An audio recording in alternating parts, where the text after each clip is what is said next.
Le terme gnostique vient du mot grec gnosis, qui signifie la connaissance. Il s'agit d'une connaissance non pas grâce à l'intellect, mais par l'expérience. Pour le gnostique, le salut ne vient pas de l'extérieur, mais de la connaissance de sa vraie nature.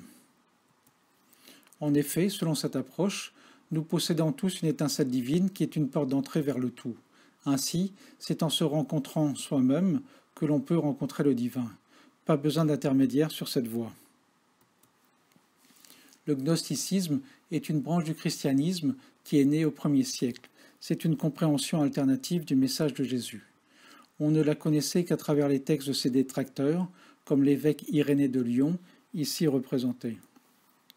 Les gnostiques considéraient Jésus comme un maître de sagesse et un éveilleur, à l'image du Bouddha. Ils rejetaient l'Ancien Testament. Le gnosticisme était très répandu au début de notre ère, en Palestine, en Syrie, en Égypte, à Rome et jusqu'en Gaule.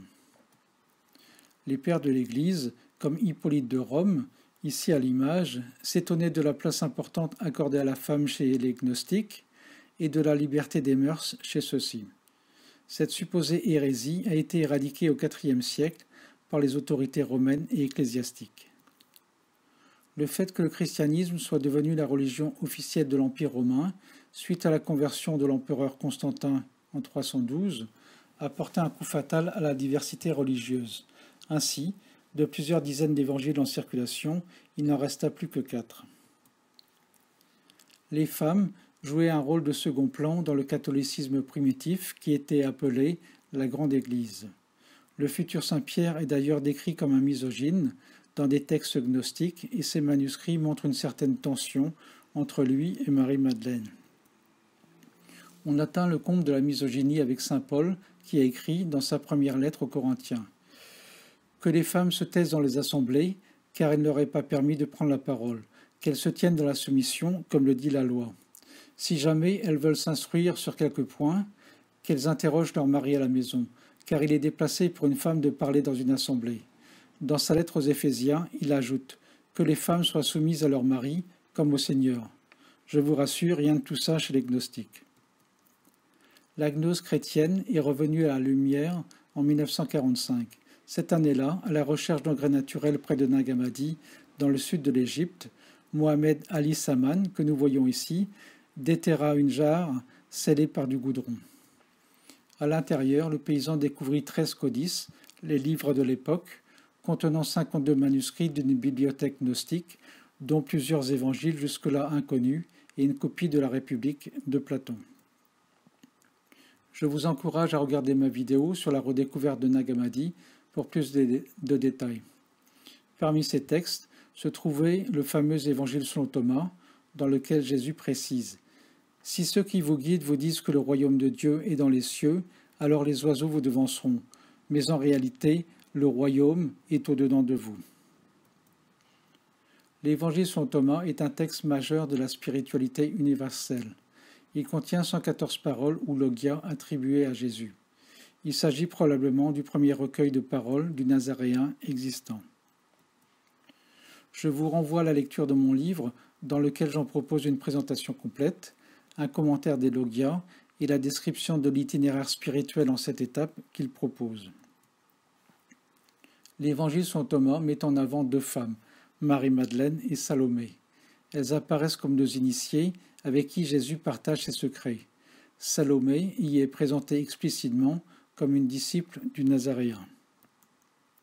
À la fin de l'évangile selon Thomas, le futur Saint Pierre demande à Jésus que Marie-Madeleine sorte de leur rang, car, je cite, « Les femmes ne sont pas dignes de la vie spirituelle ». Jésus le reprend vertement et lui répond que la voie qu'il propose est ouverte à toutes et à tous. Myriam et Salomé figurent aussi dans d'autres textes de Nag Hammadi. Dans le dialogue du Sauveur, malheureusement fragmentaire, Myriam est l'une des 3 disciples avec Thomas et Matthieu à recevoir des enseignements privés de la part de Jésus. Salomé est aussi l'une des principales protagonistes du texte Pistis Sophia. Mais le texte de Nag Hammadi le plus sulfureux est assurément l'évangile selon Patou. Dans un autre passage, il est écrit « Quant à Marie-Madeleine, le Sauveur l'aimait plus que les autres disciples et l'embrassait souvent sur la bouche. La fin de la ligne est incomplète, mais le mot bouche est le plus probable. Alors bien sûr, on pourra rétorquer qu'il s'agit d'un baiser spirituel, d'une sorte d'initiation, ou tout simplement qu'elle s'est abreuvée des paroles du Nazaréen. Mais tout cela reste fort troublant, surtout que les rabbins de l'époque étaient mariés. Selon les évangiles officiels, Myriam se trouvait au pied de la croix, à côté de la mère de Jésus, comme une épouse l'eût été.